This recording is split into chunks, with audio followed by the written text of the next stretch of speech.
patuloy po natin purihin ang Panginoon. Hallelujah. Idulog po natin ang ating sarili, ang ating puso, ang ating isipan sa Panginoon. Hallelujah.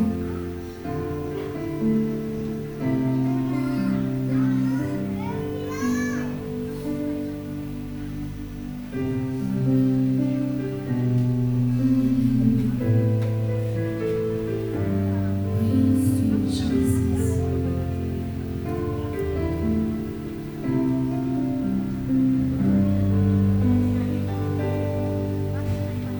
Puso ko'y itutulog sa'yo.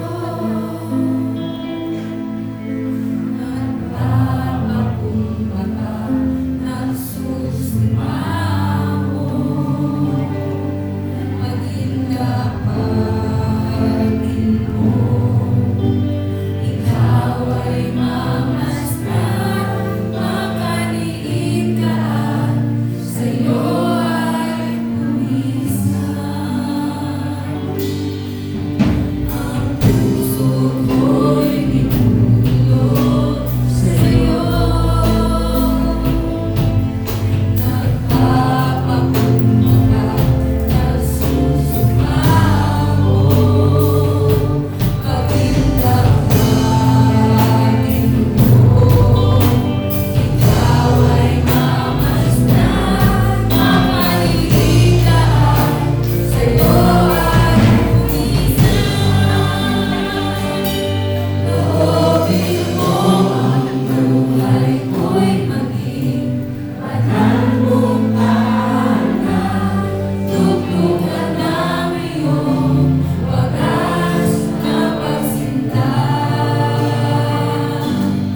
Daluyan ng walang hanggang mga papuri't pagsamba. Maghari ka, O Diyos, ngayon at kailanman.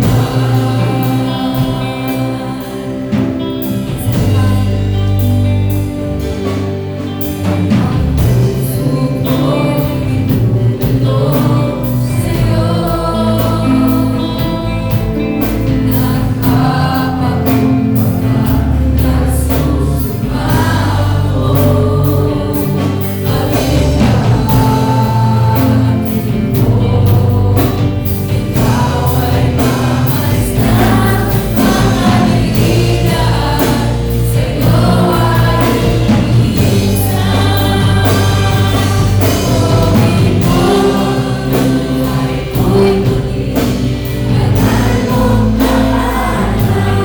Tugtugan ng iyong wagas na pagsinta.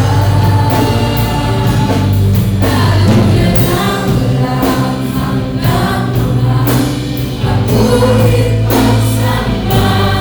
Maghari ka, O Diyos, ngayon at kailanman. Loobin mo ang buhay ko'y maging banal mong tahanan. Tugtugan ng iyong wagas na pagsinta. Daluyan ng walang hanggang mga papuri't pagsamba. Maghari ka, O Diyos, ngayon at kailanman.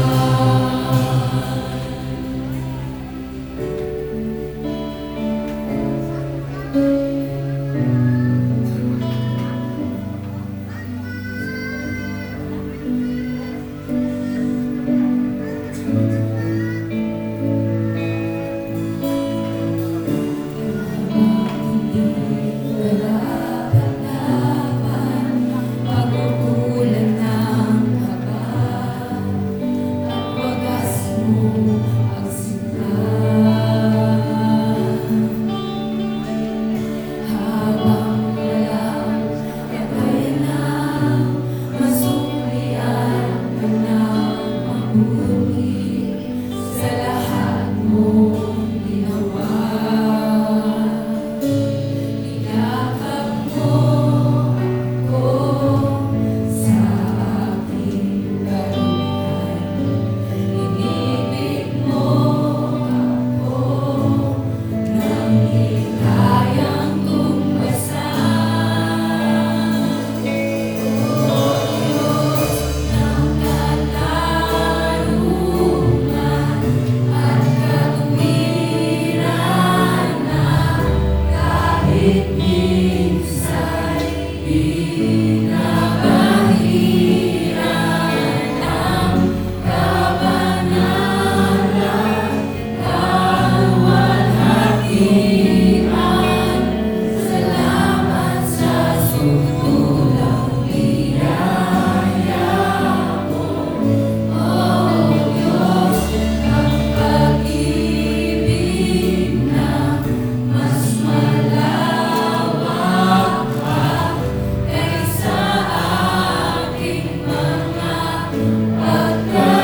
Good morning. Good morning. Pwede po bang lingunin ninyo ang inyong mga nasa harap, likod, katabi? Pakisabi sa kanila, good morning.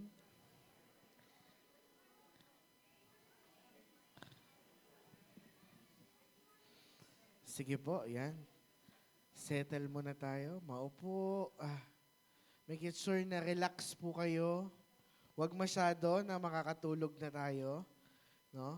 Pero let this be our rest for today. Amen po ba? Amen.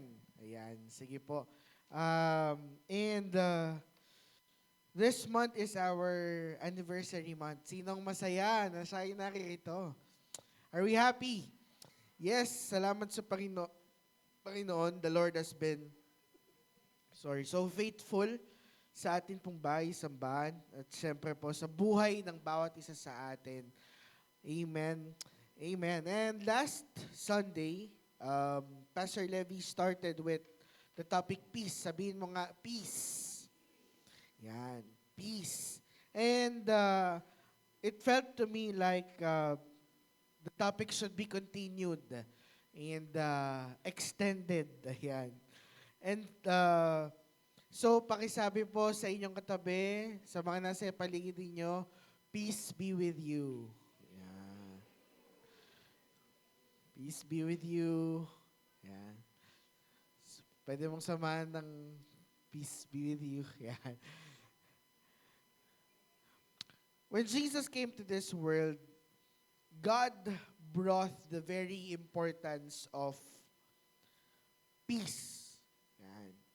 God brought in, dinala ng Diyos yung pinaka importanteng peace, piyesa ng kapayapaan, at yun ay walang iba kundi ang Panginoong Jesus. Jesus is the Prince of Peace. Jesus is not just a peacemaker, nor just the Prince of Peace, but Jesus is the peace Himself. Si Jesus ang kapayapaan. Si Jesus ay hindi lang tagapagdala, hindi lang tagapagbigay ng kapayapaan, kundi siya mismo, si Jesus mismo ang kapayapaan. Sabihin mo nga, kapayapaan. That's why in line of this, we have entitled our message for today, Pieces of Peace. Yan. Pieces of Peace. Mga piraso ng kapayapaan. Yan. Kayo po, kailan po kayo payapa? Tuwing kailan kayo payapa? Pagka 15th and 30th of the month? Ayan. Payapang payapa. Pagdating ng 16th, tapos 1st of the month, wala na. Wala na ang kapayapaan. Tuwing kailan pa? Kapag walang bagyo. Ay, gusto ko yan, Pastor, walang bagyo, walang ulan, kasi walang tutulo sa bubong ko. Payapa ako. Yan. Ayun, pag mahaba ang tulog. Ayan. Kailan pa? Pag walang nagbibidyo, okay. Sa kapitbahay namin, ng alauna ng madaling araw. At marami pang iba. Alam ko po, maraming pagkakataon tayo napapayapa, no? Kung kayo po ay mahilig sa galaan, kahit magulo paligid, dahil mahilig kayo sa galaan, yun ang kapayapaan nyo, yun ang peace nyo. Gusto nyo yung medyo maraming nakikitang mga tao. Kung kayo naman yung medyo irritable, may mga irritable ba dito? Yung pag maraming tao, ay, daming tao. Ang daming tao, ayoko dito. Ayaw nyo naman yung maraming tao, gusto nyo yung konti lang. Gusto nyo madala sa bahay. Sino po mga taong bahay? Taong bahay, taas ang kamay. Yan, ako po, isa po ako sa mga taong bahay. Ayaw ko ng maraming tao.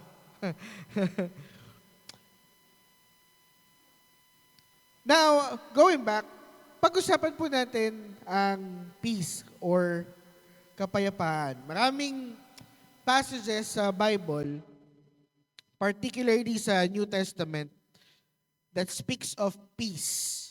Marami po tayo mababasa dyan. No? Pag binasa natin ang ating Biblia, marami po tayong makikita tungkol sa kapayapaan. Sinabi ni Jesus, sinabi ng disciple ni Jesus, sinabi ng regular na karakter na na-encounters Jesus. We have plenty of that. Marami po tayo niyan. But as I have studied His Word, I have specifically chose 3 different events. Sabi mo tatlo. Sabi mo tatlo. Tatlong specific events sa New Testament. Okay? Sa New Testament that shows us different pieces of peace that Jesus brought to us. Okay? Si Jesus yung bida. Okay? Lagi naman si Jesus ang bida. Di si Jesus pa rin ang bida ngayon. Amen? Tatlong events kung saan ipinakita o may ipinakita ang Panginoon patungkol sa kapayapaan at gusto niyang matutunan natin to at i-apply natin po sa ating mga buhay. Kung ikaw ay nagugulumihanan ka ngayong araw na to, may mga bagay na hindi ka at peace, no? May mga bagay na nagdi-disturb ng peace sa heart at isipan mo, may this message bring you peace today. Nawa sa pakikinig natin, magdulot po ito ng kapayapaan sa isipan at sa puso po nating lahat. Amen?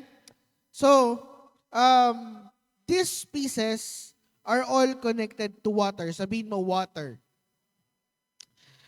I love looking at water. Gusto ko tinitingnan ng water. Kahit nga po minsan yung kapeng tinitimpla ng asawa ko sa tasa, minsan tinititigan ko yon. Kasi gusto kong tinitingnan yung fluid na itsura ng mga liquid. Tubig, kape, liquid. Okay? But particularly, may kinalaman po yung mga pag-uusapan natin sa tubig or water. Okay? Yung walang masyadong alon, nakapunta na po ba kayo sa dagat na hindi masyadong maalon? Nakapunta na po kayo? Nakita na kayo ng dagat na hindi po maalon? Ang payapa. Ang sarap tingnan. Pero, sabi po ng mga mahilig magdagat at mga taga-dagat, pagpayapa daw po ang dagat, ang tubig sa dagat malalim. Kapag ka maalon, mababaw. No? Ako po, gustong kong tinitingnan pag taimtim. Kasi ibig sabihin pala nun, may lalim. May lalim yung tubig. Malalim po yung tubig. Okay? Wala siyang masyadong movement. Para bang payapa, mahinahon. But what I like the most is how Jesus taught us peace through different movements of water. And I will share it to you today. 3 events that involves waters. 3 events that Jesus brought peace. 3 events that shows different pieces of peace. Number 1, first peace, peace inside. Sabi mo, peace inside. In Mark chapter 4, verse 35 to 41, it says, "That day when evening came, he said to his disciples, 'Let us go over to the other side.' Leaving the crowd behind, they took him along just as he was in the boat. There were also other boats with him. A furious squall came up and the waves broke over the boat, so that it was nearly swamped. Jesus was in stern, sleeping on a cushion. The disciples woke him and said to him, 'Teacher, don't you care if we drown?' He got up, rebuked the wind, and said to the waves, 'Quiet, be still.' Then the wind died down and it was completely calm. He said to his disciples, 'Why are you so afraid? Do you still have no faith?' They were terrified and asked each other, 'Who is this? Even the wind and the waves obey him.'" Church, peace in everything always begins inside of us. Lahat ng kapayapaan ay nagsisimula sa loob. Importante ang inward peace. Sabihin mo, inward peace. Kasi po, sinasalamin ng kapayapaan sa kalooban po natin, ng lahat ng bagay na ginagawa at sinasabi po natin. Sabi nga ng Luke chapter 6 verse 45, out of the abundance of the heart, the mouth speaks. Out of the abundance of the heart, the mouth speaks. Kung ano ang laman ng puso mo, yun ang bukang bibig mo. Kaya ingatan po natin yung bawat pagsasalita natin kasi doon tayo nakikilala. Nalalaman, ano ba laman ng puso natin? Kung lumalabas na lang ng lumalabas sa bibig natin ay puro mura, baka puno tayo ng galit.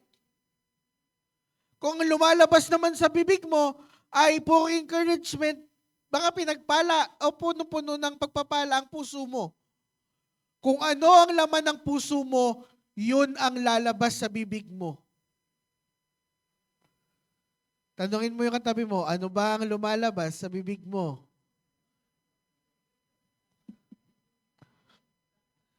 Familiar po sa atin ang passage ng Mark chapter 4, mga kapatid. Naririnig po natin ito sa maraming kwento. Okay? Ito po ay familiar po sa atin.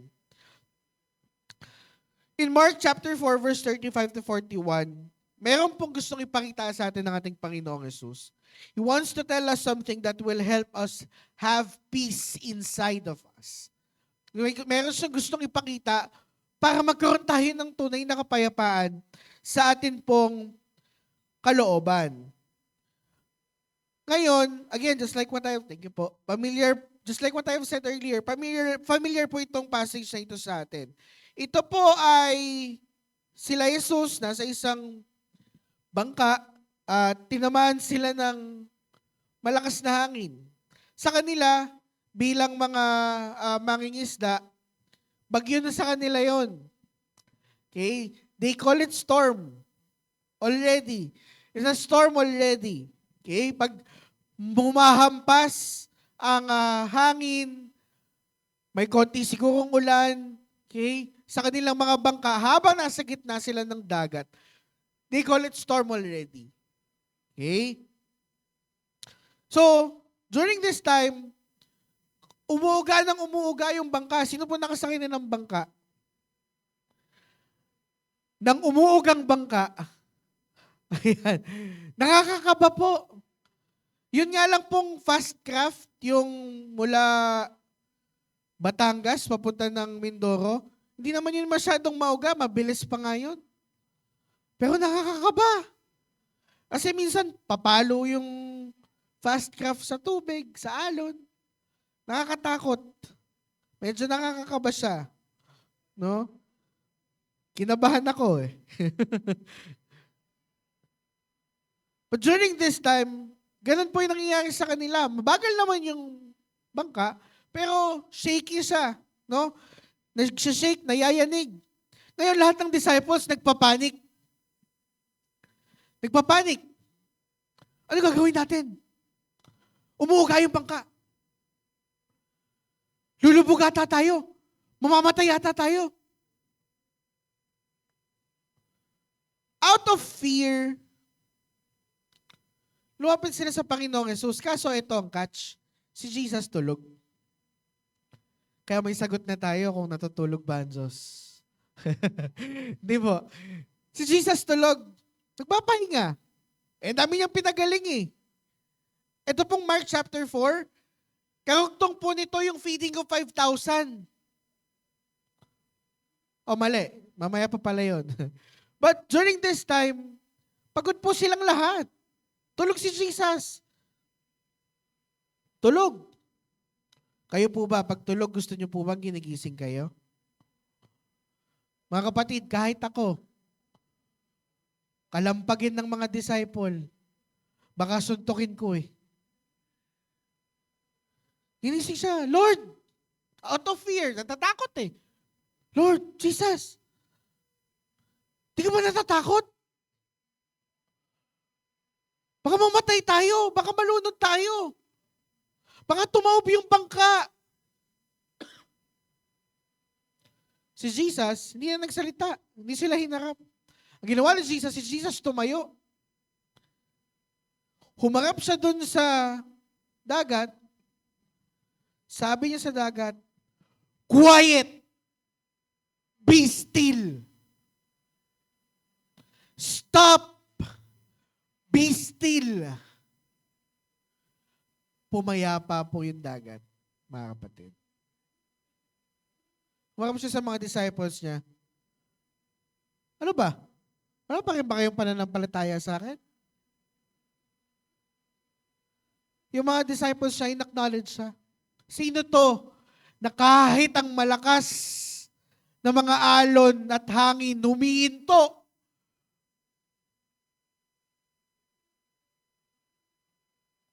Minsan, mga kapatid, natatakot tayo masyado pagka hindi komportable. Nagdadala ng takot sa atin yung mga bagay na hindi tayo komportable. Na kahit matagal ka nang nakakakilala kay Jesus, nalilimutan mo na nasa bangka si Jesus. Alam niyo kung ano po yung importanteng ingredient na nandun sa bangka? Mga kapatid, nasa bangka yung kapayapaan. Bakit ka natatakot? Bakit ka natatakot? Mga kapatid, minsan target talaga ni Jesus yung storms sa loob natin. Pansinin nyo, ang tunay na storm during that time, wala sa tubig, wala sa hangin. Nasa loob ng bangka. They were so panic. Nagpanik na po ba kayo? May nagawa bang maganda yung pagpapanik po ninyo? Wala. Panic lang. Nakakatuwa minsan ng mga Pilipino kapag yung may masasagasaan,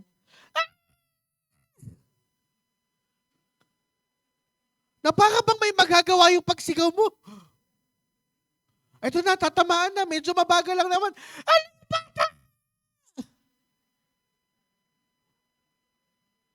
Kung tinakbo mo mami yung bata, naligtas mo pa. Ayan na yung e-bike. E-bike. Ay, yung bata! Mami, e-bike yan. Pwede mong takbuhin yung bata. May nagawa ba yung sigaw niya? May nagawa ba yung pagpapanik niya? Bukod sa maingay, wala. Tayo mga kapatid, ganun tayo. Ang dami nating panik sa loob ng puso.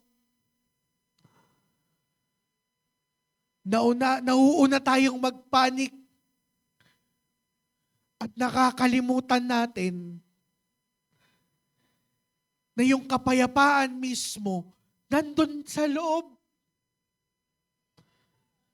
Alam nyo, totoo naman na technically nainis si Jesus kasi ginising siya. Pero alam nyo kung ano yung mas nakakainis para kay Jesus? Ako na to. Si Jesus ako. Ba't ka natatakot? Naiintindihan niyo po? Ang dami ko nang ginawa na nakita mo. Nagpagaling ako ng lumpo. Nagpagaling ako ng bulag. Nagpagaling ako ng bingi. Nung umuga yung bangka, kung saan kasama mo ako, takot ka pa rin. Umuga ka lang. Hindi ka pa tumataob. Sabi mo sa katabi mo, kapatid, umuuga pa lang. Huwag kang OA. Kaya target ni Jesus yan. Yung mga inner panic natin. Wala yung inner peace kasi nagpapanik sa kalooban.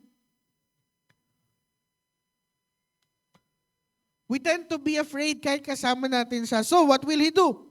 Pahuhupain niya yung bagyo sa puso mo. Una.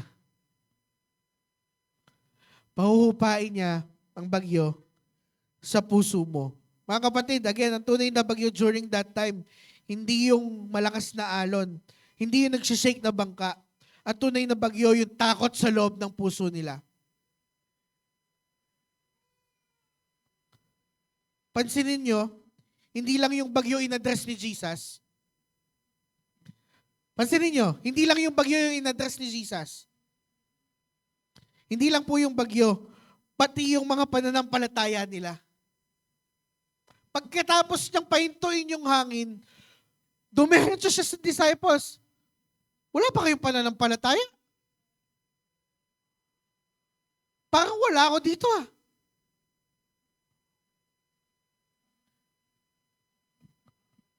Ang point of view po kasi ni Jesus, kasama niyo na ako, bakit natatakot ka pa?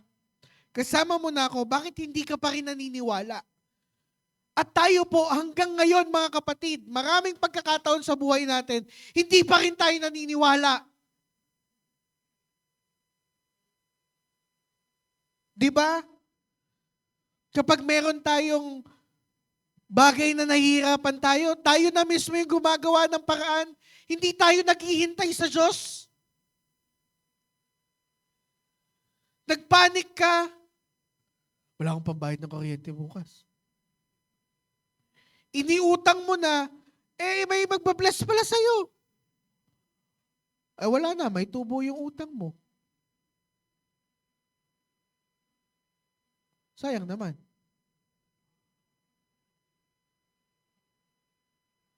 Wala kang ulam. Niluto mo na yung tuyo na para bukas pa. May dadating palang ka-churchmate mo, yung cell group leader mo, dadating pala. May dalang manok.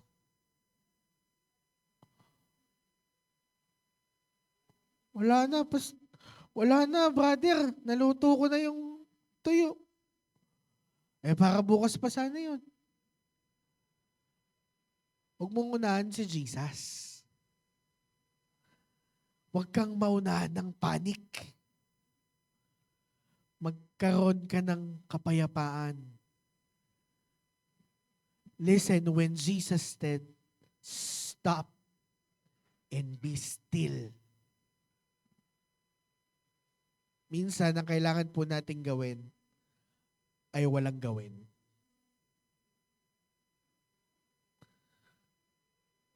Ilang miracles ang kailangan pang i-perform ni Jesus para totoo at tunay kang magtiwala at maniwala sa Kanya. Tagal-tagal na po natin sa church, sa Panginoon. Nasa-shake pa din yung mga puso natin ng mga outward na bagay. Naintindihan naman ng Diyos ito bilang tayo, bilang tao. Pero tulad ng mga disciples, kailan dadating ang araw na tunay at magiging buo yung pagtitiwala mo sa Kanya? Kailan? Kailan kaya? You know what? When Jesus said to the storm, stop and be still, nung sinabi ni Jesus, stop, tumigil ka, huminto ka. Nung sinabi yun ni Jesus, dalawa yung pinapahinto niya doon. Una, yung bagyo sa harap niya. Pangalawa, yung bagyo sa puso ng mga disciple niya. So when Jesus said, stop and be still, dalawang pinapahinto ng Diyos. Una, yung bagyo sa harap mo, tapos yung bagyo sa puso mo. More than anything else, I pray na unang tumigil yung bagyo sa puso mo. Kasi pag yun yung unang napayapa, papayapa lahat. Pag yun ang unang napayapa, papayapa lahat. Sabi mo sa katabi mo, kapatid, mapanatag ka. Kasama mo si Jesus. And so we say, peace be with you. Second peace, peace outside. In Matthew chapter 14, verses 25 to 31, shortly before dawn, Jesus went out to them, walking on the lake. When the disciples saw him walking on the lake, they were terrified. It's a ghost, they said, and cried out in fear. But Jesus immediately said to them, take courage. It is I, don't be afraid. Lord, if it's you, Peter replied, tell me to come to you on the water. Come, he said. Then Peter got down out of the boat, walked on the water, and came toward Jesus. But when he saw the wind, he was afraid, and beginning to sink, cried out, "Lord, save me!" Immediately Jesus reached out his hand and caught him. "You of little faith," he said, "why did you doubt?" On our second point, peace inside will be challenged by storms outside. Because peace inside will bring peace outside. Sa atin pong passage on Matthew 14, ang setting po naman nito ay nasa isang lake. Okay? Alam niyo po yung lake? Yan. Sa isang lake, nasa bangka pa din ang mga disciples, pero this time, wala si Jesus sa bangka. Before this is the feeding of the 5,000. Okay? After the feeding of the 5,000, pinauna niya yung mga disciples kasi siya magpe-pray pa. Now, when he is about to catch up sa mga disciples, habang sila ay nasa lake, sumunod si Jesus. Sumunod si Jesus after praying. Madaling araw po ito, madilim pa. Naalala niyo po yung kwento ko sa Piela? Ganon. When Jesus came, he is not on the boat. Jesus was walking on the water. Si Jesus po naglalakad sa tubig. Nung humabol siya sa mga disciples, hindi siya gumamit ng bangka. Si Jesus naglakad. Opo, naglalakad po sa tubig. Hindi po ito magic ni Jesus. Okay? Hindi niya din po ito ginawa para magpakitang gilas sa mga disciples. Oh, naglalakad ako sa tubig. Hindi po. Jesus did walk on water. And when the disciples noticed him, hindi agad siya nakilala ng mga ito. So, anong tendency? Natakot sila. Initial reaction, natakot. Sabi nila, multo! Kahit naman po ako. Ang una ko po tinitingnan, sabi ko nga po sa inyo, kapag nagugulat ako sa paa, kasi tinitingnan ko kung nakalutang.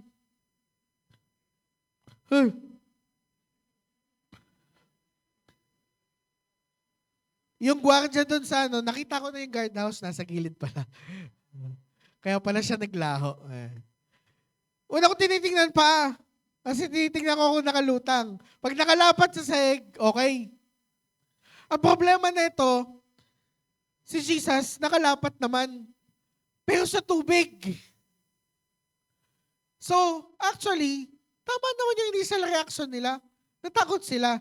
Kasi po kahit ako nandun, matatakot din ako. Dahil ngayon lang ako nakakita na naglalakad sa tubig.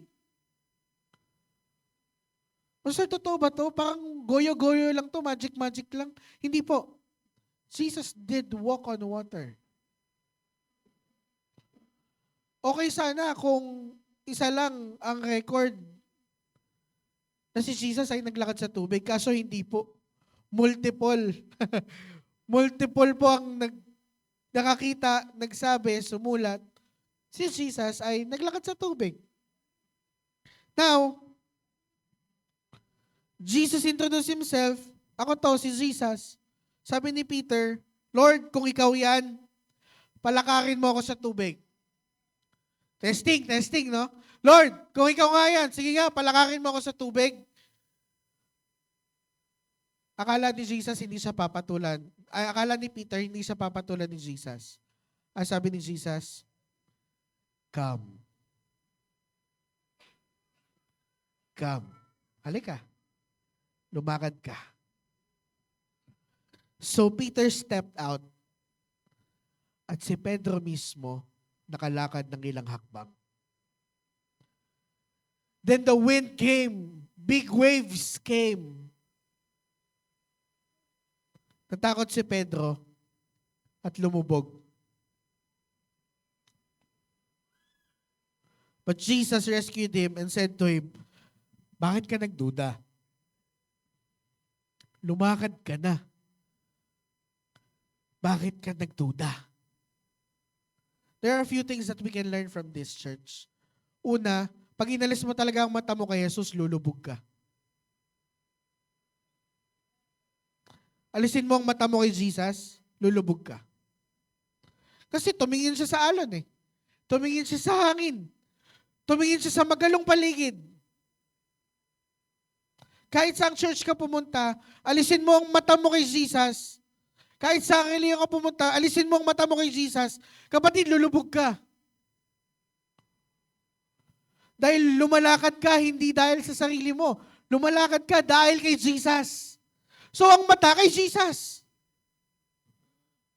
Sabi mo sa katabi mo, huwag kang lilingon. Sabi mo, huwag kang lilingon. And you know what, church? Hindi lang intended ni Jesus na pahintuin ng mga bagyo sa loob natin. This time, He intends to quiet down the big waves outside. Pero hindi tulad ng pagpapatigil niya sa bagyo, sa malalakas na alon nung una. Sa point number 1, pinahinto niya ang bagyo habang nasa loob ng bangka. Dito sa point number 2, hindi niya pinahinto ang malakas na alon sa labas ng bangka. Pinahakbang niya palabas si Pedro upang payapain siya mismo sa gitna ng malalaking alon. Hindi niya pinayapa yung tubig. Alam niyo kung anong pinayapa niya? Si Pedro, habang nasa gitna ng alon.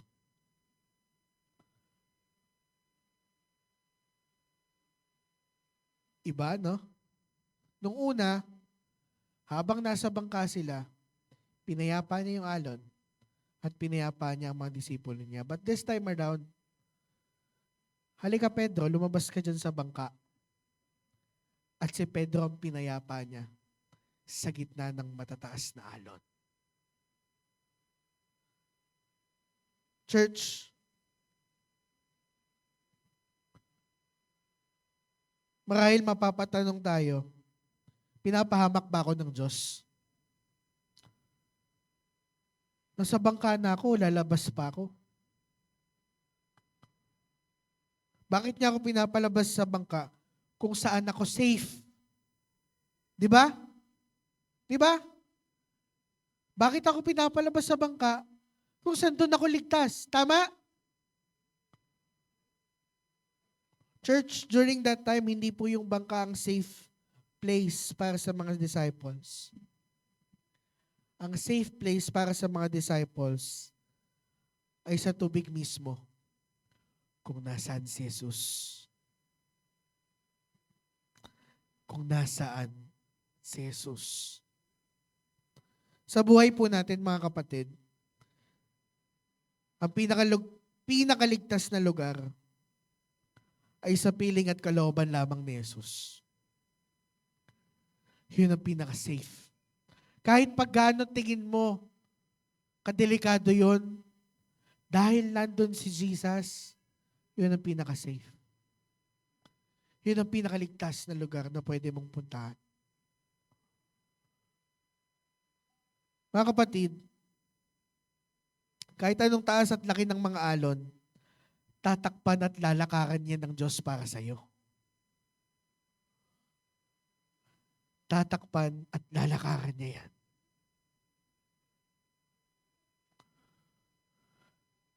Gusto ni Pedro na subukan si Jesus. Lord, kung ikaw nga yan, palakarin mo rin ako sa tubig. Ang response ni Jesus ay hindi para i-prove ang sarili niya na siya ay Diyos. Ang response niya ay para pahupain ang pagdududa ni Pedro na nakabase sa mga outward na bagay. Mga kapatid, when we trust God inside, but not with the things around us, the trust becomes incomplete and it creates doubts sa ating mga puso. Pag nagtitiwala ka sa Panginoong Yesus sa loob, pero hindi sa labas, incomplete yung trust mo.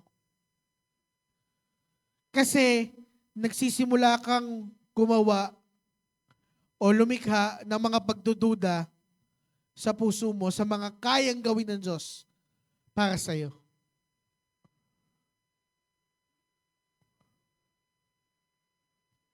Ngayon, mga kapatid,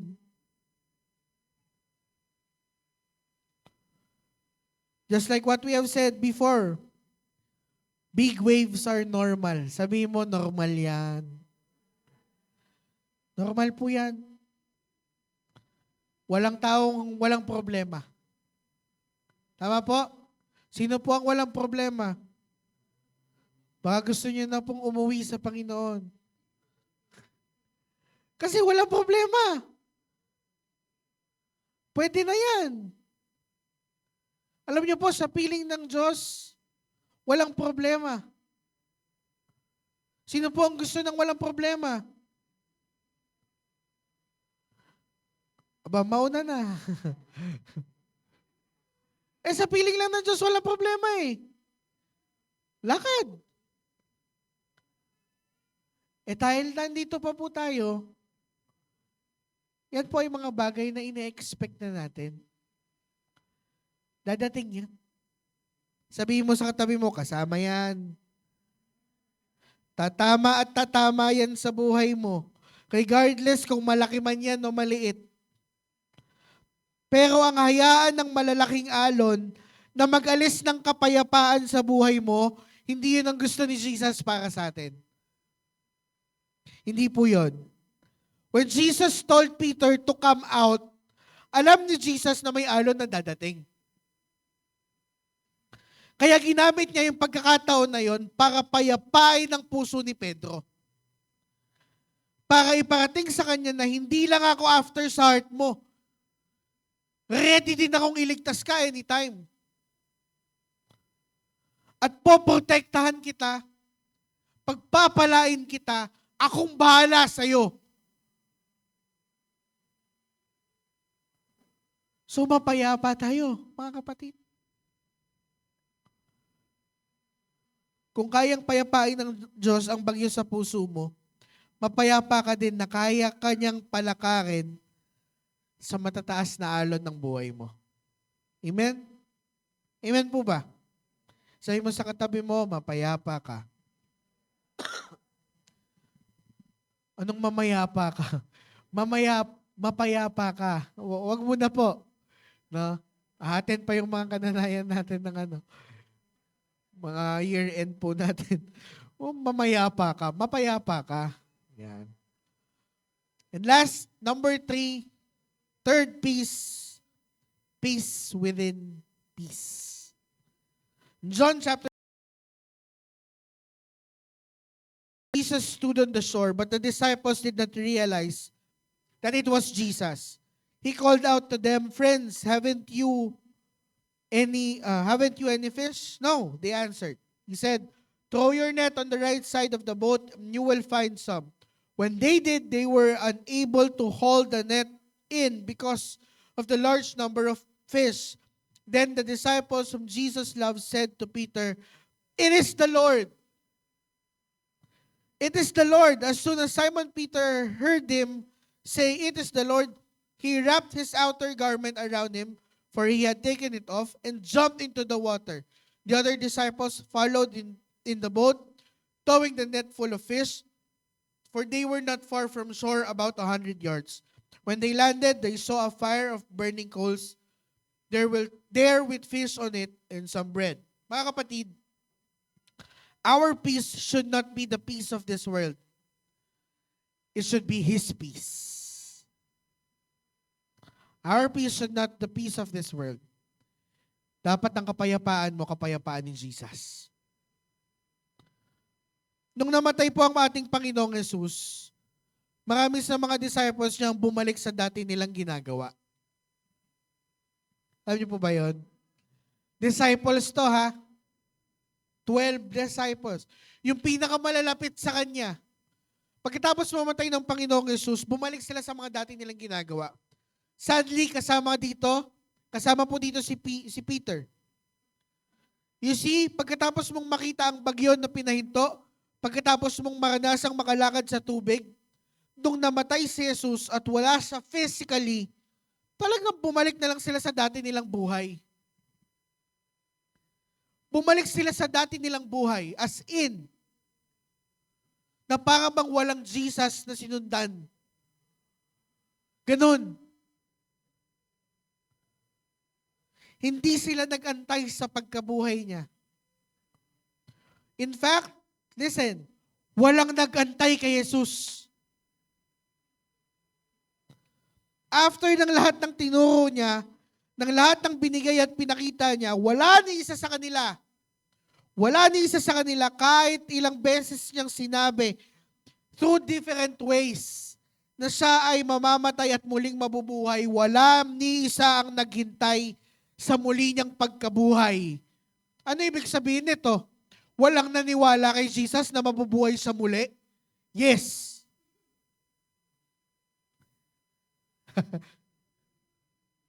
Sumunod ka ng 3 taon, tapos hindi ka naman pala naniniwala. Let us check ourselves, church, right now. Ilang taong ka nang sumusunod sa Panginoong Hesus? 10, 15, 20, 30? Check it. Baka hindi ka pa rin naniniwala.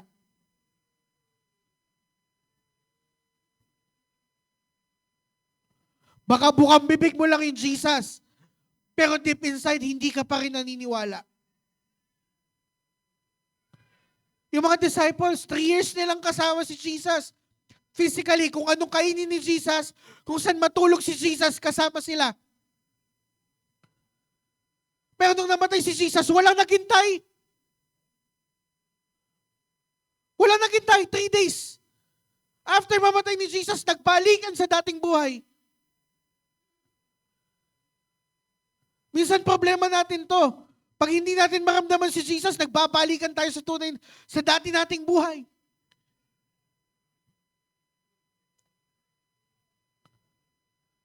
Kasi tulad nila, baka hindi rin tayo naniniwala.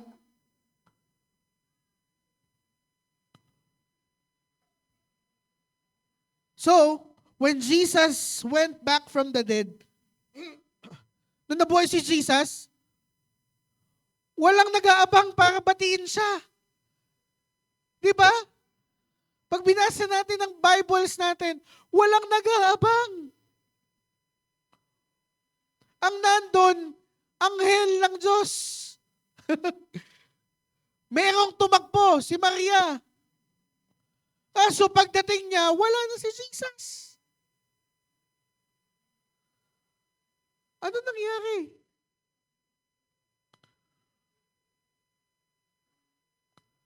You see, after a certain time, alam niyo po, inisa-isa ni Jesus yung mga disciples. Pinuntahan niya ngayon, isa-isa. Isa-isa, mga kapatid. When Jesus came, dito kila Simon Peter, when Jesus came, hindi nila napansin, si Jesus pala yun. Inutusan niya silang mangisda. Nung una, ayaw nilang mangisda kasi hindi pa oras ng pangingisda.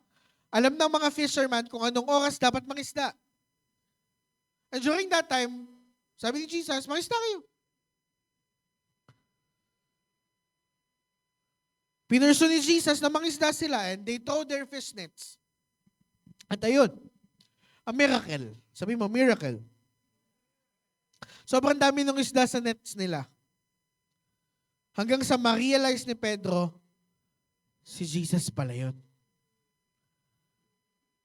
Kasi si Jesus lang ang makakagawa nun.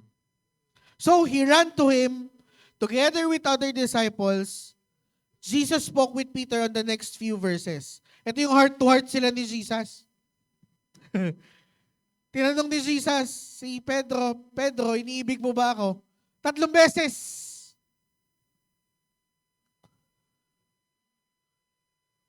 Yun nga lang, tanungin, nanay ka, tanungin mo yung anak mo, o anak ka, tanungin mo yung nanay mo, Nay, mahal mo ba ako?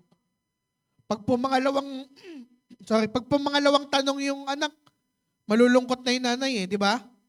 Di ba po, mga nanay? O tanungin ko po Anak nyo, tatanong ko yun, Nay, mahal mo ba ako? Oo anak, mahal na mahal kita. Tapos umulit, Nay, talaga bang mahal mo ako? Magtataka ka na eh. Di ba po, mga nanay? Kasi para sa mga nanay, totoo yung pagmamahal ko. Ganon din naman yung kay Pedro. Kaso hindi na-realize ni Pedro na nung namatay nga ako, hindi ka naniwalang mabubuhay ako ulit. But yes, heart to heart sila ni Jesus. Tatlong beses siyang tinanong ni Jesus, Peter, do you love me? At beses din na misinterpret ni Jesus, ni Pedro, yung level ng pagmamahal ni Jesus sa kanya. Kaya mali-mali yung sagot niya. At dahil dito, hindi talaga kayang tapatan ni Peter ang pagmamahal ni Jesus. Hindi talaga natin kayang tapatan ng pagmamahal ni Jesus para sa atin. Kaya si Jesus lang lumelebel sa atin. What can we learn from this? Ayaw ni Jesus na meron ka ng kapayapaan ng mundong to. Ayaw niya na yung peace dito sa mundo ang meron ka. Ang gusto niya, yung peace mo,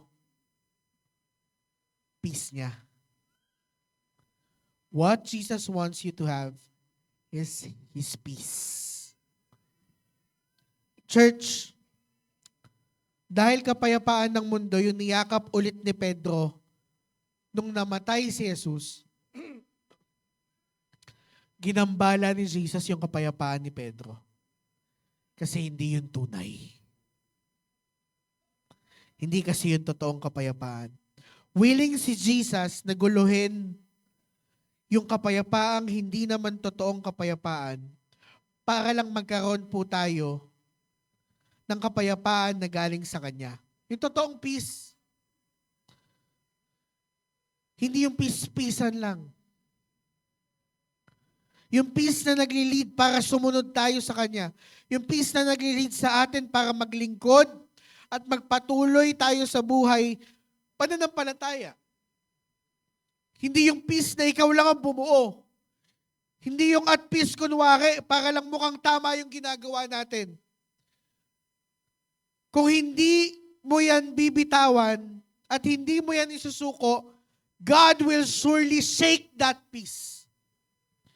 Sisirain at dudurugin niya yan. Parang kung papaano niya ginulo yung buhay na binalikan ni Pedro. Jesus will give you peace within peace. Yung kapayapaan sa gitna ng kapayapaan. At ang kapayapaan na hindi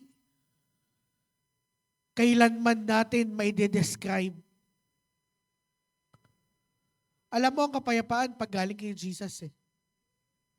Alam mo rin pag ikaw lang yung naniniwalang payapa ka. Alam niyo po ba yun? Masasabi natin at makikita natin kung ang peace na meron tayo ay galing kay Jesus o sariling peace lang natin. O gawa-gawa lang natin. Jesus will break whatever peace the world has offered you para lang matanggap natin yung peace na galing sa Kanya. And this is where I will end. Listen, church, pakinggan niyo po ito. Ito po ay isang malaking katotohanan na gusto kong tandaan natin. Peace is where Jesus is. No Jesus, no peace. Let me say it again. Peace is where Jesus is. Kung nasaan si Jesus, nandun ang kapayapaan. No Jesus, no peace. Klaro po yun? Gusto ko po tandaan po natin ito. Kahit anong gawin po nating paghahanap ng kapayapaan sa maraming bagay, mabibigo po tayo. Dahil ang kapayapaan kay Jesus lang yan totoong masusumpungan. Mag-travel ka, magbundok ka, magliwaliw ka, kahit anong gawin mong tingin mong makakapagbigay sa'yo ng kapayapaan, lahat yan pansamantala. Pagkatapos ng ginagawa mo, wala na. Disturb ka na ulit. Wala ka na ulit peace. Ang laki pa ng binabayad natin. Ang laki pa ng ginagastos natin. Wherein si Jesus lang naman ang kailangan mo. Libre pa.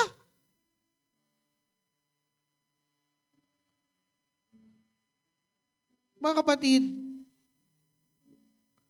lahat ng bagay, lahat ng kapayapaan, out of Jesus ay pansamantala lang. Pero pag si Jesus ang natagpuan mo, church, wala ka ng ibang hahanapin pa. In John 16:33, sabi ng verse na binasa natin kanina, Jesus has overcome the world. Jesus overcome the world. Na-overcome na ni Jesus lahat. Anong bagay ang hindi kaya ni Jesus kung na-overcome niya na ang lahat? Itong katotohanan na ito, itong John 16:33 na ito, itong katotohanan na ang lahat ng bagay ay na-overcome na ni Jesus, ay dapat nagdudulot na ng kapayapaan sa ating mga puso. Kasi walang kahit anong bagay ang wala sa kamay ni Jesus. Lahat nandun. Kasama ng ating buhay. At dahil nasa kamay ni Jesus ang buhay natin, ano pang hahanapin mo? Iba'y ko yung tanong, bakit naghahanap ka pa ng iba? Bakit naghahanap ka pa ng ibang kapayapaan out of kapayapaan na binibigay ni Jesus? Malulugi ka, matatalo ka. Si Jesus ka lang panalo. Mga kapatid, hindi ba comforting to sa atin na na-overcome na ni Jesus ang lahat? Hindi ba dapat sobrang at peace dapat tayo? Pero bakit troubled na troubled tayo? Hindi ba sapat si Jesus at naghahanap pa tayo ng ibang kapayapaan? O hanggang ngayon, mag-isa at sarili mo pa rin ang sinusunod mo? Ayaw mo pa din sa terms ni Jesus? Aba, patapos na ang taon, ikaw pa rin ang nasusunod. O baka lumipas sa mga susunod na taon, ikaw pa rin ang nasusunod at hindi ang terms ni Jesus sa buhay mo. Kaya ka troubled. Kasi ikaw ang nasusunod. Pero hayaan mo si Jesus. Subukan mo lang. Subukan mo si Jesus. Dito mo siya subukan. Subukan mo na yung terms niya lang ang susundan mo. At walang pang sarili.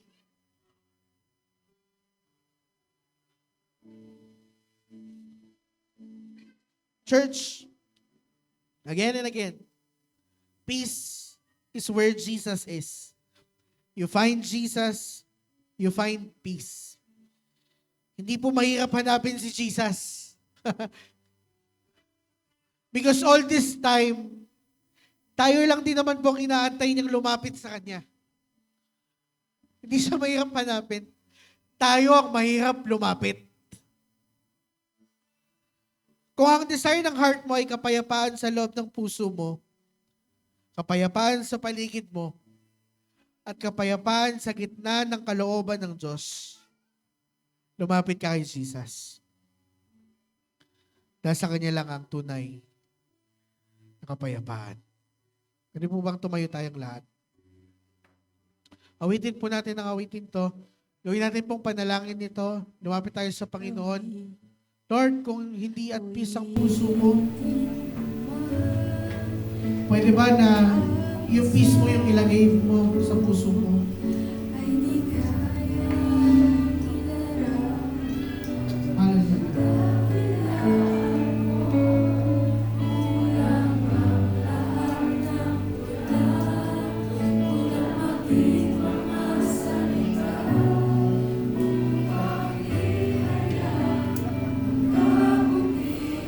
Minsan pa po, gawin natin itong panalangin.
oras na ito, pwede po ba personal natin ilapit ang ating mga sarili sa Panginoon.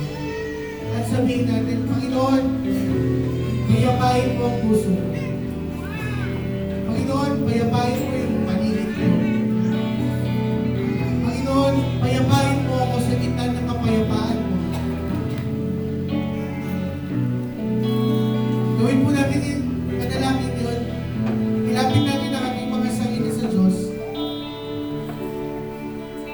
So, pagkat hindi naman po madapat sa kapayapaan ng Diyos, lagi siyang handa na magbigay ng kapayapaan sa oras natin pong hingin ito. Kaso nga lang, may mga pagkakataon na may mga kailangan tayong bitawan. Mga kailangan natin ihinto, pigilan. Para malaya yung kapayapaan ng Diyos sa buhay natin na kumilos. Ang pagkilos ng Diyos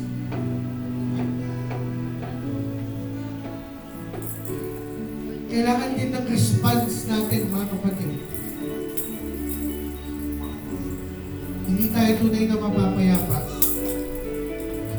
kung patuloy natin gagawin ang mga bagay sa sarili nating magpapasok.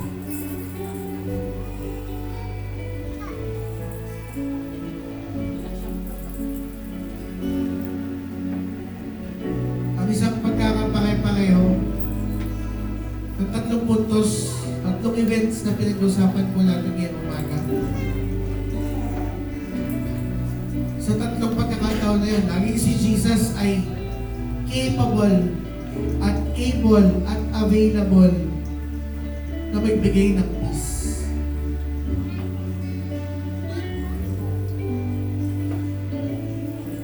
Laging hinihintay yung response natin kung tatanggapin pa natin. Kaya sa oras na to, tanggapin po natin ang kapayapaan na galing kay Jesus. Hallelujah. Hallelujah. Hallelujah. Aming Ama, aming Diyos, kami po ay nagpapasalamat dahil hindi mo yung pinagdadamot sa amin ng kapayapaan. Because sabi mo, you have already overcome the world. Na-overcome mo na ang lahat sa mundong ito. Telling us na mapayapa kami sapagkat anuman ang dumating sa aming mga buhay, na-overcome mo na lahat yun, Panginoon. So Lord, itinalangin po namin ang aming mga puso sa iyong mga kamay, O Diyos. Payapain mo kami, Panginoon. Payapain mo kami ng kapayapaan galing sa iyo. Hindi po yung galing sa aming mga sarili. Hindi po yung aming mga binuong kapayapaan. Para paniwalain ang aming mga sariling payapa kami.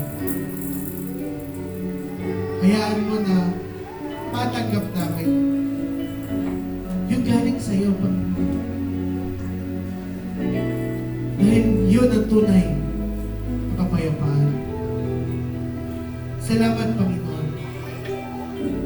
Dahil hindi mo ito pinagdadamot sa amin.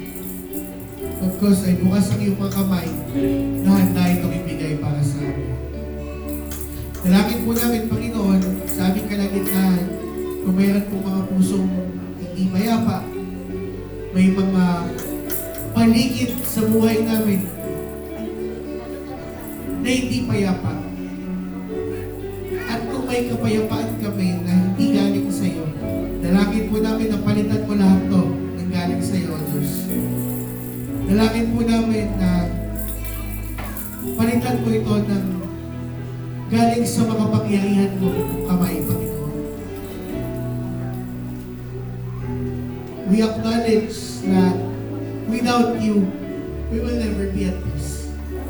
So we ask for your presence na patuloy na sumaamin, Panginoon. At sa pamamagitan nito, angkinin namin ang kapayapaan ng mula sa iyo. Salamat, Panginoon.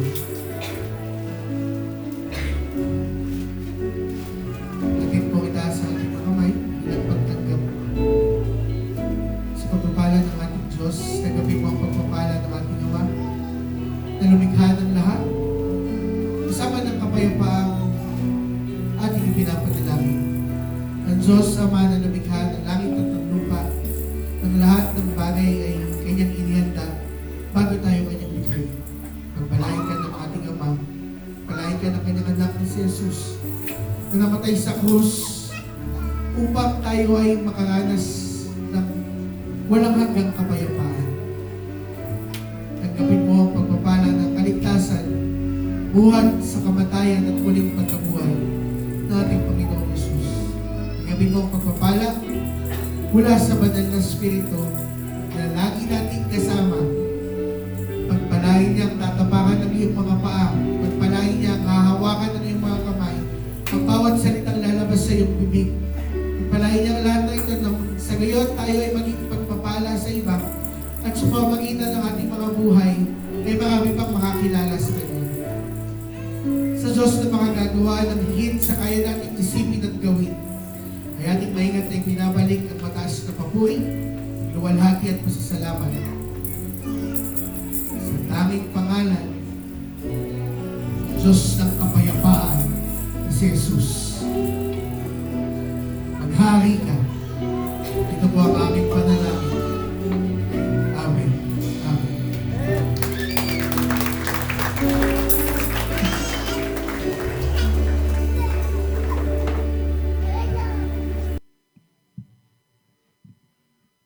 Good morning po, tayo po ay dadako na sa ating pagbibigay. This morning po, we learned about peace inside kahit may bagyo sa paligid, peace outside kahit sinusubok ang circumstances, at peace within peace kapag buo ang tiwala natin sa Kanya. And one of the areas where our peace is often tested ay sa ating finances. Aminin niyo po yan. Pero ang giving is not about losing, it's about trusting God. Sabi po sa Proverbs 3 verse 9 to 10, honor the Lord with your wealth and with the first fruits of all your increase, and your barns will be filled with plenty. Ibig sabihin po, kapag inuna natin ang Diyos, siya ang bahalang mag-fill ng mga needs natin.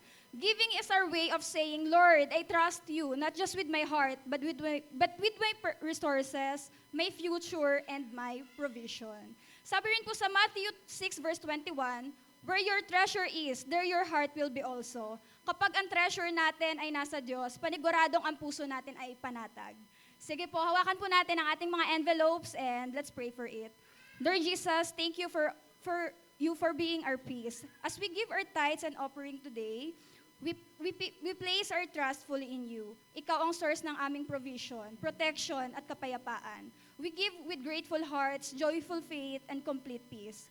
Bless every giver and let your peace rule in our lives. In Jesus' name we pray, Amen. Ayan. Maaari lang pong dumaan sa magkabilang gilid and mag-exit po tayo sa center aisle. Happy giving po!